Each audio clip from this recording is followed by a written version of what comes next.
lose yourself in a good book. The Bord Gáis Energy Book Club. Now, our book club choice for June is The Herbalist, which is the debut novel from author Niamh Boyce. It focuses on an exotic stranger who arrives in a sleepy Midlands town in 1930s Ireland, and it focuses on the women who are fascinated by him. We recently took a trip to Ashbourne Library in County Meath to find out what the book club there thought of this month's read. Here's how we got on.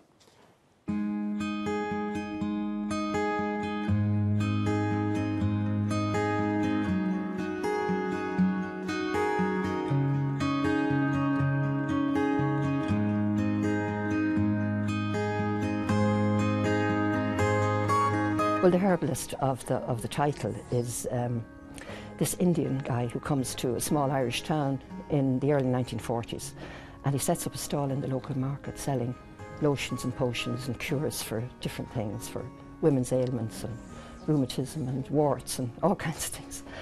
And because he's different, a bit exotic, the women all enjoy going to see him and buying stuff, and the stuff seems to work, mainly herbs and things.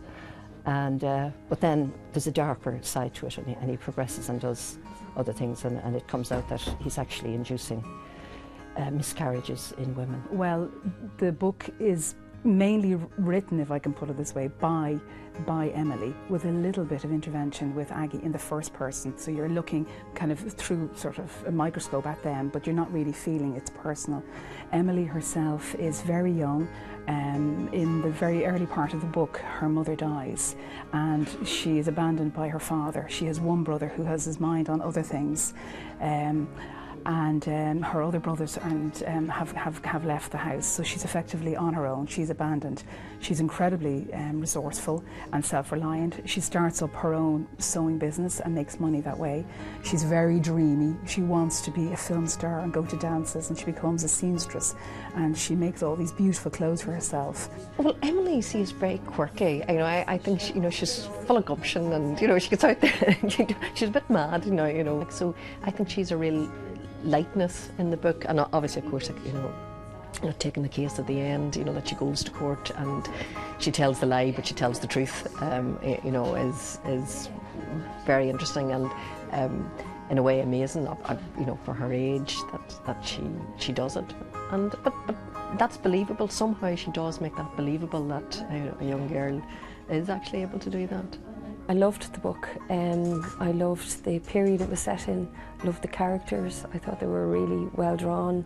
When I finished the book, the first thing I thought was that I could see it translated into a TV series or a movie. It was very well done for a first-time author.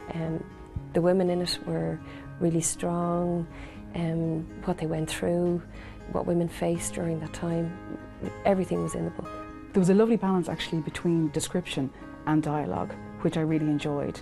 A lot of the time you can get books where it's very heavy on dialogue and you almost feel you're reading a screenplay or something, and other times you get a book which is very highly descriptive. So this, I thought, had a lovely balance.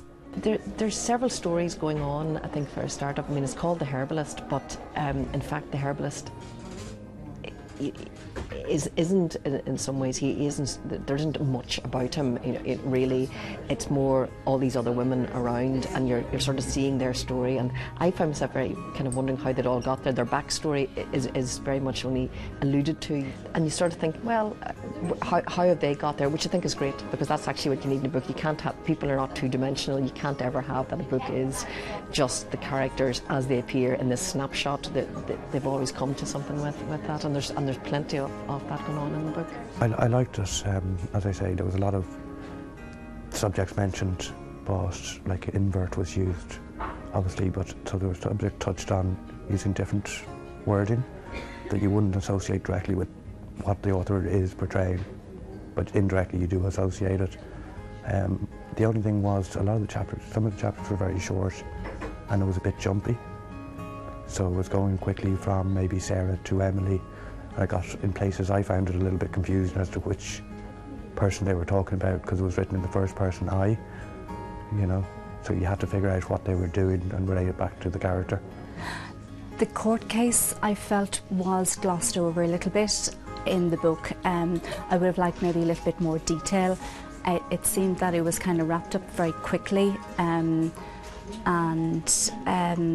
just I would have liked to understand how they would have convicted him of his crimes. There was an awful lot that wasn't said and hinted at, but again, maybe that's because of the time in which the book was set. It was 1930s Ireland, so you didn't actually voice a lot of these things that happened with regard to, you know, sex or anything like that.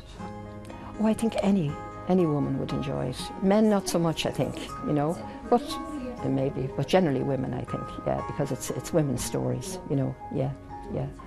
And all the women in the book club really enjoyed it, yeah. I mean, obviously that's her debut novel. I've just been informed today that she wrote a lot of short stories, so she has been writing for some time. And I think a debut novel is always the hardest one. Get it out, see how the market and people react. And I think she'll grow stronger and only get better.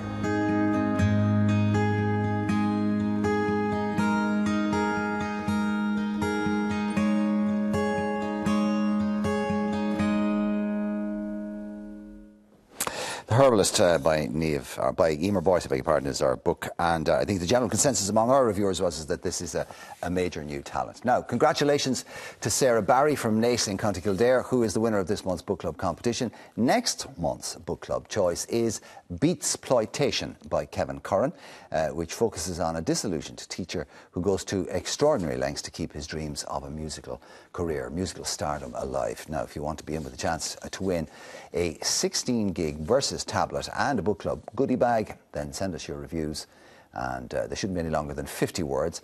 They should reach us no later than Friday the 26th of July, and you can email them to irelandm@tv3.ie or send by post to Bord Gáis Energy Book Club, TV3, Westgate Business Park, Ballymount, Dublin 24. Lose yourself in a good book. The Bord Gáis Energy Book Club.